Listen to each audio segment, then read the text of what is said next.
ഇതാണ് ഡോക്യുമെന്റ്സ് ഉണ്ടാക്കിയിട്ടുള്ളത്. അത് കൊല്ലങ്കോട് രജിസ്റ്റർ ഓഫീസ് രജിസ്റ്റർ ചെയ്യാതെ പാലക്കാട് രജിസ്റ്റർ ഓഫീസിൽ ഒന്ന് രജിസ്റ്റർ ചെയ്തു.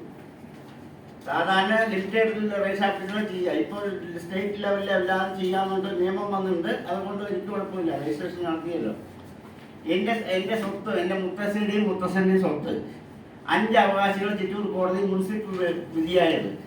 മുനിസിപ്പൽ കോടതി വിധിയില്ലാതെ അവരെങ്ങനെ സർ കള്ളാധാരം ഉണ്ടാക്കുക? ആധാർ രജിസ്റ്റർ ചെയ്യുമ്പോൾ അടിയാധാരം പരിശോധിക്കുമല്ലോ.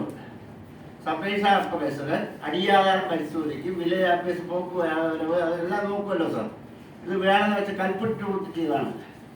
2010 മുതൽ 2025 നടന്നിട്ട് ജില്ലാ collector, RDO, tahsildar, chief secretary, revenue secretary, chief minister, Oommen Chandy chief minister ഉള്ളപ്പോൾ, ഇപ്പോഴത്തെ ചീഫ് മിനിസ്റ്റർ ഉള്ളപ്പോൾ എവിടെയെല്ലാം പോയി ഒരു നടപടിയില്ല. കേരള ഗവർണർക്ക് കൊടുത്തും നടപടിയില്ല. രാഷ്ട്രപതി കൊടുത്ത പരാതി വന്നാലും കേസെടുക്കില്ല.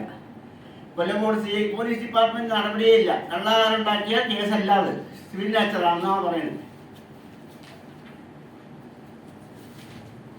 ഒരാൾക്കും ഒരു ഐഡിയ ഇല്ല. ഒരു IAS ഓഫീസറോ IPS ഓഫീസറും നമ്മൾ പരാതി കൊടുത്താൽ പരാതിക്ക് എന്തെങ്കിലും റീസൺ പറയണ്ടേ? അല്ലെങ്കിൽ കേസ് എടുത്തു, അല്ലെങ്കിൽ കോടതിയിൽ പോകാൻ പറഞ്ഞു. ചിറ്റൂർ മുനിസിപ്പൽ കോടതിയിൽ പോയി, മജിസ്ട്രേറ്റ് കോടതിയിൽ പോയി, ഹൈക്കോടതിയിൽ പോയി, ജില്ലാ കോടതിയിൽ പോയി, സുപ്രീം കോടതിയും അയച്ചു. ഇനി ഏത് കോടതിക്കാണ് പോകേണ്ടത്? അവരുടെ ജോലി സർവീസ് ഉള്ളവർ എന്തെങ്കിലും പ്രശ്നം വന്നാൽ അവർ വിടുമോ? കള്ളാധാരം ഉണ്ടാക്കിയത് പോട്ടെ, ഒരു സർവീസിൽ ഇരിക്കുന്ന ഒരു ഉദ്യോഗസ്ഥനെ എന്തെങ്കിലും ഡിഫാൾട്ട് വന്നു കഴിഞ്ഞാൽ അയാൾ വെറുതെ വിടുമോ? നീതിയില്ല സാർ. പാലക്കാട് ജില്ല ബാക്ക്വേർഡ് ജില്ല ആയതുകൊണ്ടാണോ നീതിയില്ലാത്തത്? ഒരു സർക്കാർ ഉദ്യോഗസ്ഥൻ ആധാരം ഉണ്ടാക്കുമ്പോൾ നോക്കില്ല സാർ. ഒരു ജില്ലാ കളക്ടറെ ഇതിൽ പറയും ചൊക്കലിംഗം പിള്ളയ്ക്ക് ഒന്നും അധികാരമില്ല, ശ്രീനിവാസ IAS എഴുതി ചിറ്റൂർ തഹസിൽദാരും കൊല്ലങ്കോട് വില്ലേജ് ഓഫീസറും കൂടിയിട്ട്.